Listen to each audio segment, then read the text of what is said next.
Most people walk through life noticing only what's on the surface, the routines, the deadlines, the noise. But a rare few sense something else, an invisible pattern woven beneath it all. Carl Jung called it the voice of the unconscious mind, a language of synchronicity and hidden meaning. And here's the paradox: what the world often sees as weakness, feeling too much, sensing too deeply, may actually be the very doorway into this vision. If you've ever wondered why certain moments feel more than coincidence, or why emotions weigh heavier on you than on others, perhaps it's because you carry this rare gift.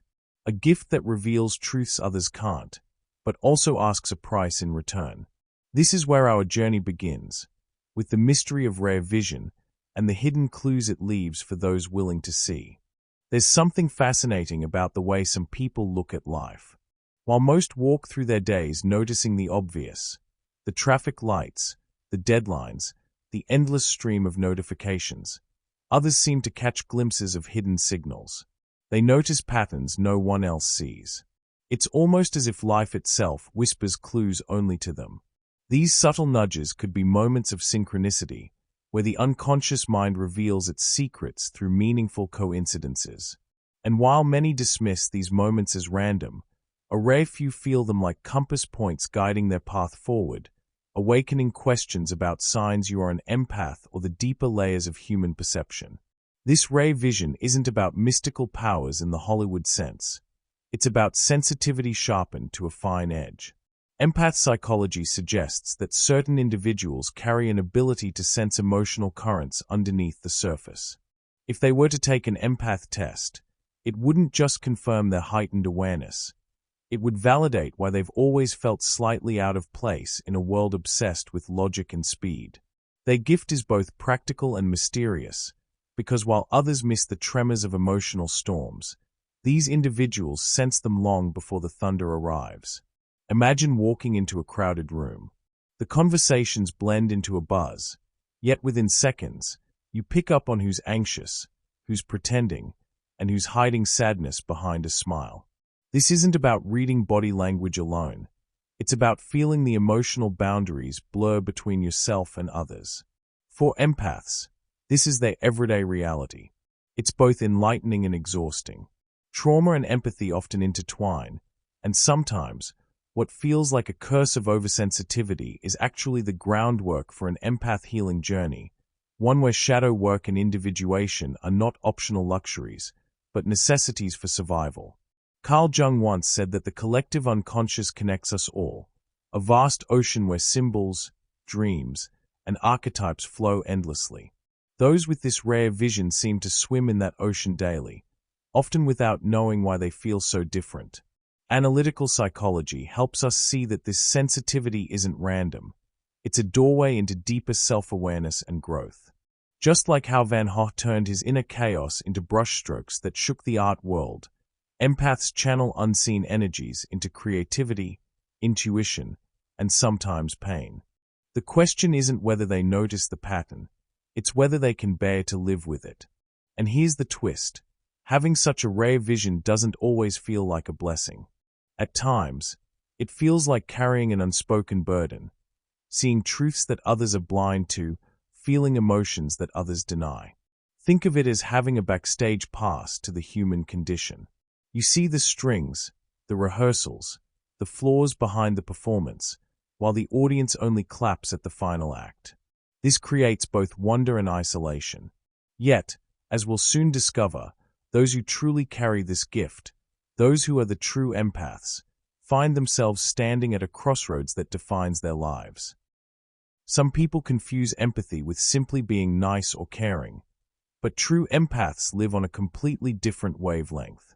They don't just listen to words, they absorb the unspoken emotions hiding beneath them. If someone says, "I'm fine," the empath feels the storm brewing underneath.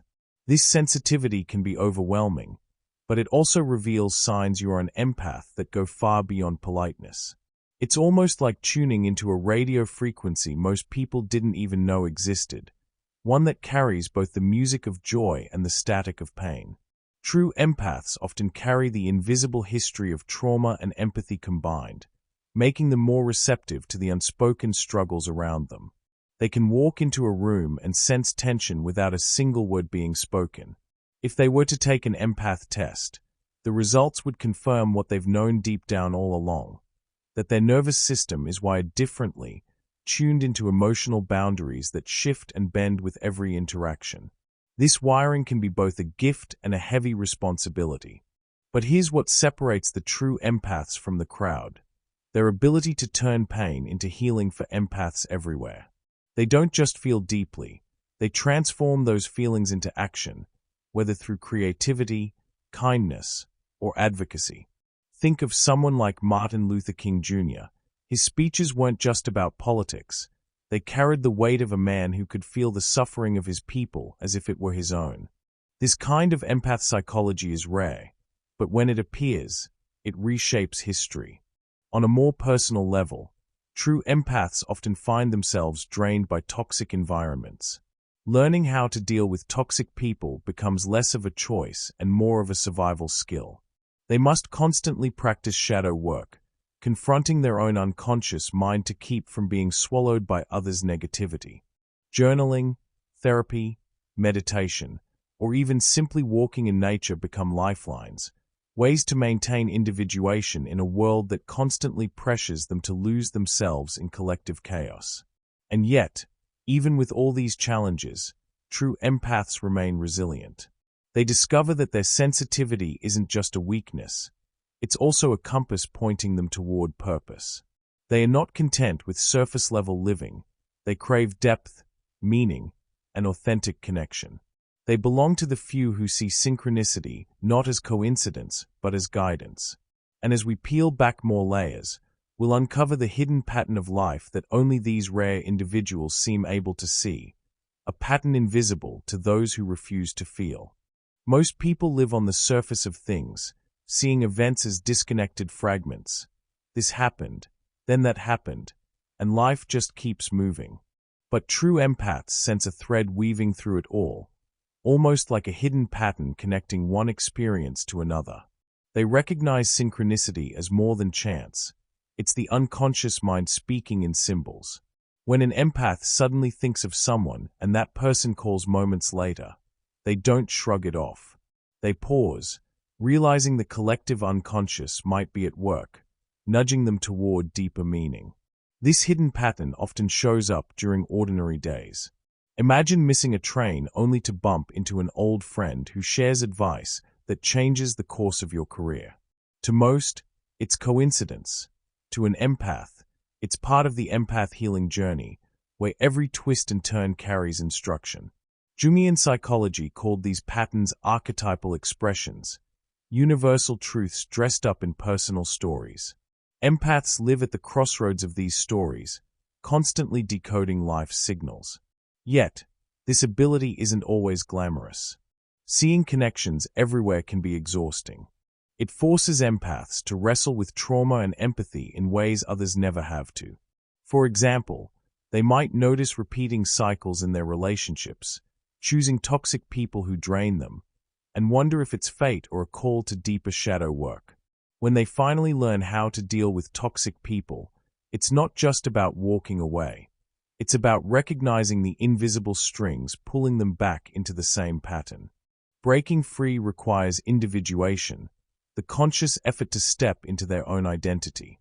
Carl Jung believed individuation was the ultimate task of a lifetime, becoming whole by integrating the hidden sides of ourselves.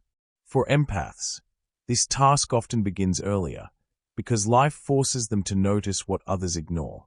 Their inner child and empaths longing for safety collide with adult responsibilities, creating a lifelong puzzle.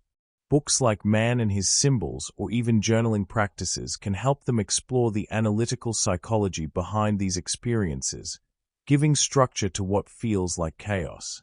And once they catch on, they can't unsee it. The hidden pattern becomes a language only they understand.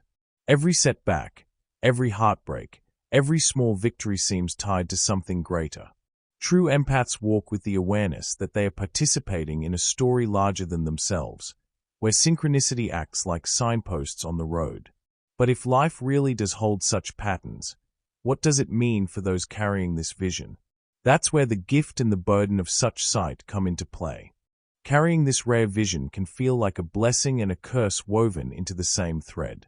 Imagine being able to sense not only what people say, but also what they hold back. That's the gift, a deeper perception that allows empaths to connect on levels most people never reach. Yet, here comes the burden.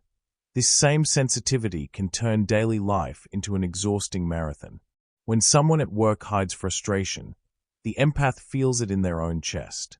When a family member is quietly sad, the empath carries that weight as if it were their own.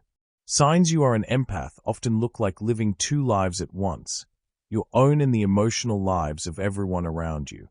This is why healing for empaths is not optional. Picture an empath returning home after a long day at the office, having spent hours absorbing everyone's stress.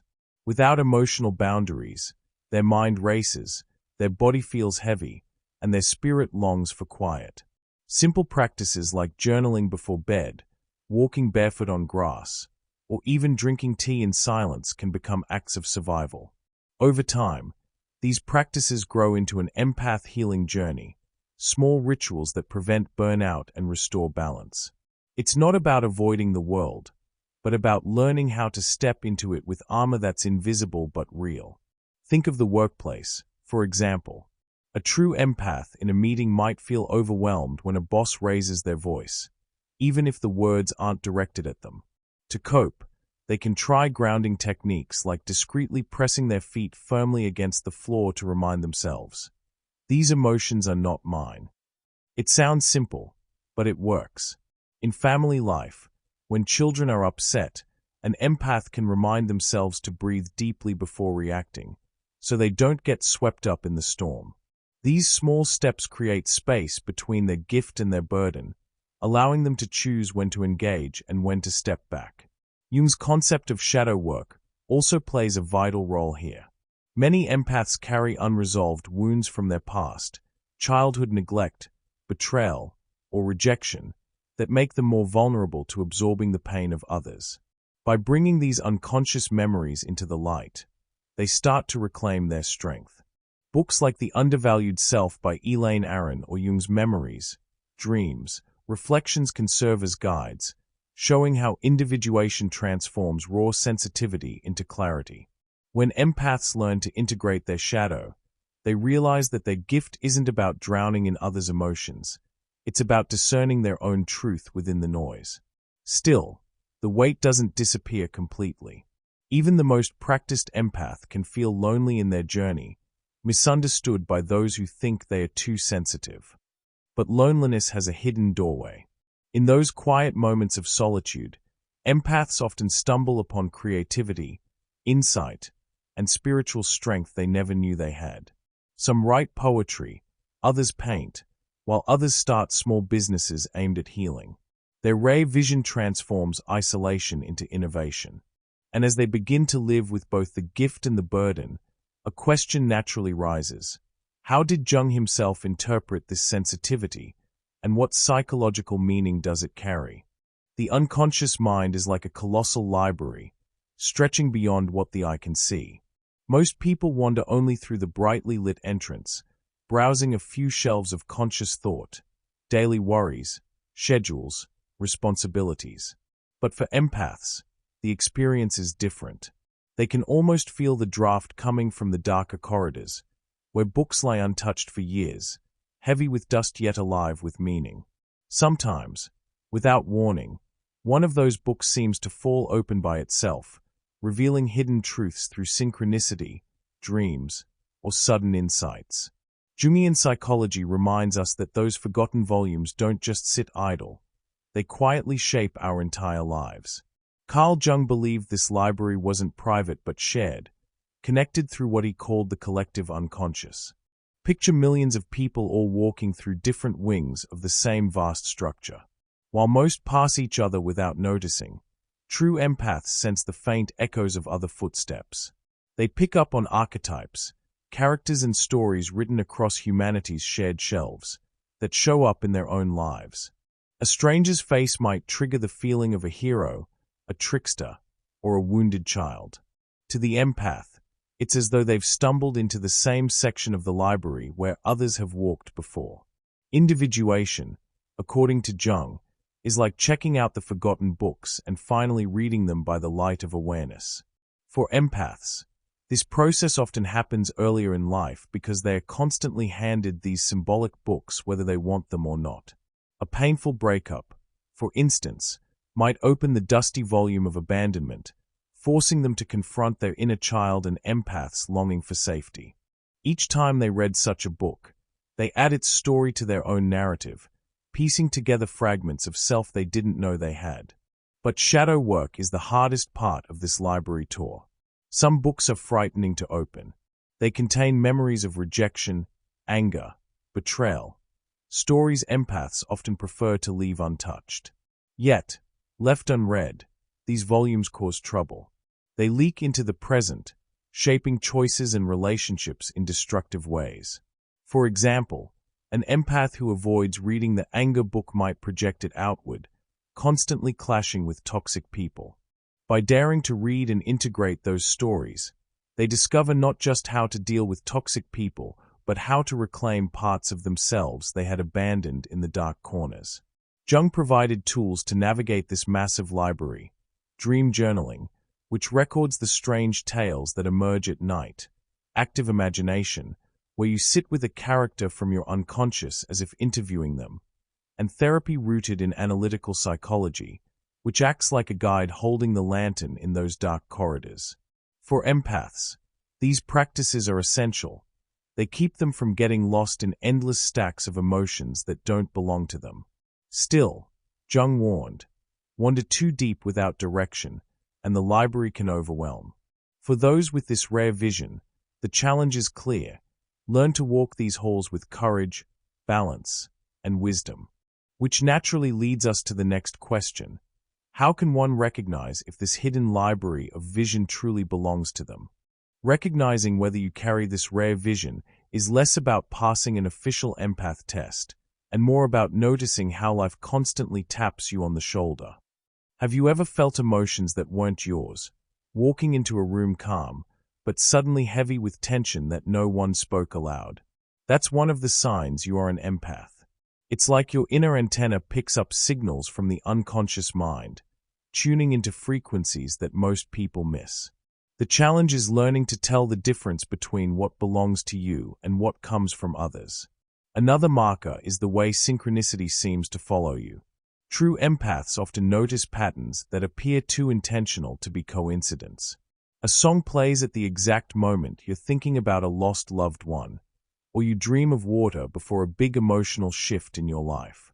Jungian psychology would say this is the collective unconscious speaking directly to you, using symbols as guidance.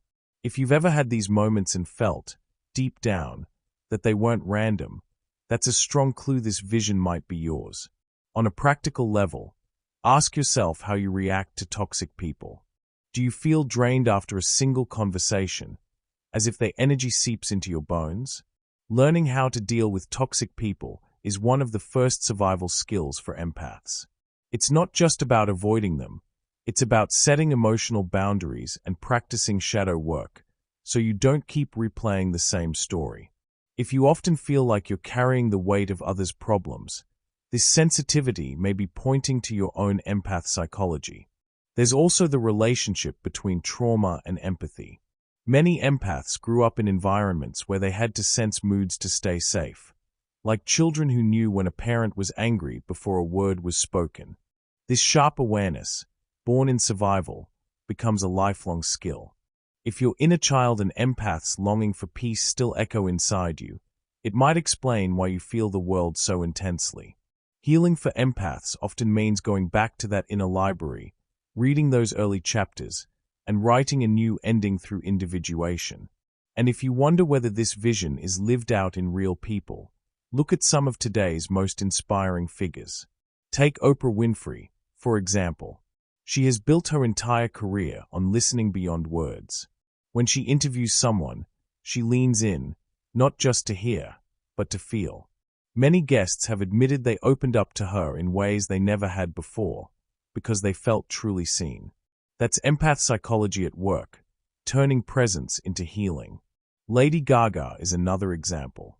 She often speaks about her struggles with trauma and empathy, showing how her pain became the fuel for her music and her activism.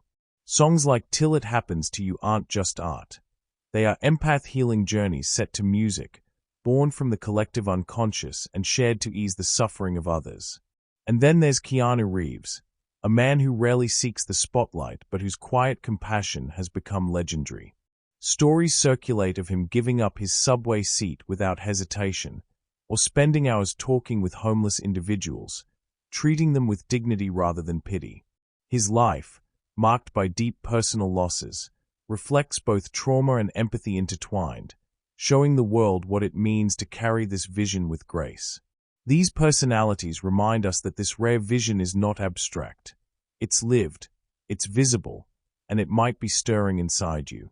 And once you realize that, the next step is unavoidable, facing the true weight and the breathtaking beauty of seeing beyond what others can. To live with this rare vision is to walk through life both enchanted and burdened. The beauty lies in the ability to see connections where others see only chaos, to feel the thread of synchronicity weaving meaning into chance encounters, dreams, and emotions. The weight, however, is undeniable. Carrying the unspoken grief of others, noticing truths most would rather ignore, and wrestling daily with the unconscious mind can feel isolating. Signs you are an empath often reveal themselves as much in exhaustion as in inspiration. Yet, isn't that what makes this path extraordinary? The empath healing journey isn't about escaping sensitivity, it's about transforming it into strength. Emotional boundaries become the walls that protect the library of the self, allowing you to choose which books to open and which to leave for later. Shadow work turns the frightening chapters into wisdom, and individuation ties all the volumes together into a single, coherent story. Jungian psychology shows us that wholeness doesn't come from avoiding the darkness but from integrating it. And here's the paradox. The very traits that make life harder for empaths are the same traits that make them capable of profound love, creativity, and insight. Think of it this way. When Van Gogh painted Starry Night, he wasn't depicting just the sky. He was revealing the vibrations of the collective unconscious that only a sensitive soul could translate. In the same way, every empath has the potential to turn their rare vision into something that speaks not just for themselves, but for humanity. Of course, the burden remains. True empaths sometimes long for a quieter existence, free from the constant flood of emotions. But they also know they wouldn't trade their vision for the numbness that comes with ignorance. To see beyond is to live deeply, even when it hurts. It's to carry both the storm and the rainbow inside the same heart. And perhaps that's why the unconscious mind chose them, to remind the world that feeling is not weakness, but wisdom in disguise. So as you reflect on this, ask yourself, do you see glimpses of this hidden pattern? Do you feel echoes of the collective unconscious tugging at your daily life? If the answer is yes, then perhaps you already know. You are among those who carry the rare weight and the rare beauty of seeing beyond. And this, as Jung suggested, is not a burden meant to crush you, but an invitation to step into the fullness of who you were always meant to become.